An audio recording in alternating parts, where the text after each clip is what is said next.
دوسرا موقع ہمیشہ موجود ہوتا ہے۔ 17 ستمبر سن 2014 کو آسام پولیس کے سابقہ ڈائریکٹر جنرل شنکر باروا نے اپنی لائسنس شدہ ریوالور سے اپنے آپ کو گولی مار کر خودکشی کر لی۔ ان کی عمر 63 سال تھی۔ سی بی آئی شنکر باروا پر ساردا چٹ فنڈ میں کئی کروڑ کے گھپلے کے الزام کی تفتیش کر رہی تھی۔ ذرائع بتاتے ہیں کہ اس اسکینڈل میں نام آنے کے بعد شنکر صاحب ذہنی دباؤ کا شکار ہو گئے۔ آسام کے وزیر اعلیٰ تارون گوگئی نے باروا صاحب کو خراج تحسین پیش کرتے ہوئے کہا، وہ نیک اور قابل پولیس آفیسر تھے۔ انہوں نے اپنے فرائض کی ادائیگی انتہائی ایمانداری اور ثابت قدمی سے کی۔ شاید باروا صاحب بذات خود بدعنوان شخص نہیں تھے، لیکن ایسا لگتا ہے کہ وہ کسی دباؤ کی وجہ سے اس اسکینڈل میں ملوث ہو گئے۔ باروا صاحب کی طرف سے اس قسم کی شمولیت یقیناً ایک غلطی تھی، لیکن دوسری غلطی جو انہوں نے کی وہ مکمل طور پر قابل گریز تھی۔ اصل میں وہ اپنے معاملے میں دوبارہ غور و فکر کرنے اور مستقبل کے لیے از سر نو اپنا لاہ عمل بنانے میں ناکام ہو گئے۔ یہ فطرت کا قانون ہے کہ اگر کسی صورتحال میں انسان پہلا موقع کھو دیتا ہے تو دوسرا موقع اس کے لیے ہمیشہ موجود ہوتا ہے۔ لیکن باروا صاحب کا اصل مسئلہ یہ تھا کہ ان کی پہلی غلطی اس طرح آسے بن کر ان پر چھا گئی کہ وہ اس کے علاوہ کچھ سوچ ہی نہیں سکتے تھے۔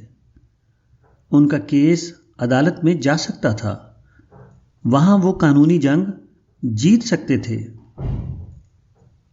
بہت سی ایسی مثالیں ہیں جس میں ایک آدمی کو عدالت کا سامنا کرنا پڑا اور بالآخر وہ عدالتی کارروائی کے بعد باعزت طریقے سے بری ہو گیا اور اس نے دوبارہ اپنی معمول کی زندگی شروع کر دی۔ اگر باروا صاحب قانونی جنگ ہار جاتے اور عدالت ان کو قید کی سزا دیتی، پھر بھی وہ اپنا مستقبل محفوظ رکھتے تھے۔ وہ کرپشن کو کیسے ختم کیا جائے کہ عنوان سے کتاب لکھ سکتے تھے، کیونکہ یہ بغیر کسی شک کے درست ہے کہ وہ اس مسئلے سے متعلق کئی تجربات رکھتے تھے۔ وہ اس موضوع پر لکھنے کے حوالے سے بڑے قابل شخص تھے اور ان کی تصنیف شدہ کتاب بہترین بکنے والی کتاب بن سکتی تھی۔ بھارتی سماج میں کرپشن ایک بہت ہی سنجیدہ مسئلہ ہے۔ ہر کوئی اس کو قومی سطح پر ایک گندگی خیال کرتا ہے، لیکن کوئی نہیں جانتا کہ اس کو کیسے ختم کیا جائے۔ اگر باروا صاحب اپنے آپ کو ذہنی دباؤ سے نکالنے میں کامیاب ہو جاتے تو وہ یقینی طور پر کرپشن پر بہت ہی قیمتی کتاب لکھ سکتے تھے، جو ایسے لاہ عمل کو پیش کرتی جس سے بھارت میں کرپشن کا خاتمہ ہو جاتا۔ اگر باروا صاحب کھلے دماغ کے ساتھ اس مقصد کے لیے اپنے آپ کو وقف کر دیتے اور کرپشن کے موضوع پر ایک انقلابی کتاب لکھتے تو وہ یقینی طور پر اس بات کے مستحق تھے کہ انہیں جدید بھارت کا نجات دہندہ کا خطاب دیا جائے۔ ہماری دنیا مواقع اپرچونٹی سے بھرپور ہے۔ اگر کوئی پہلا موقع سے فائدہ اٹھانے میں ناکام ہو جاتا ہے تو ہمیشہ دوسرا موقع منتظر ہوتا ہے۔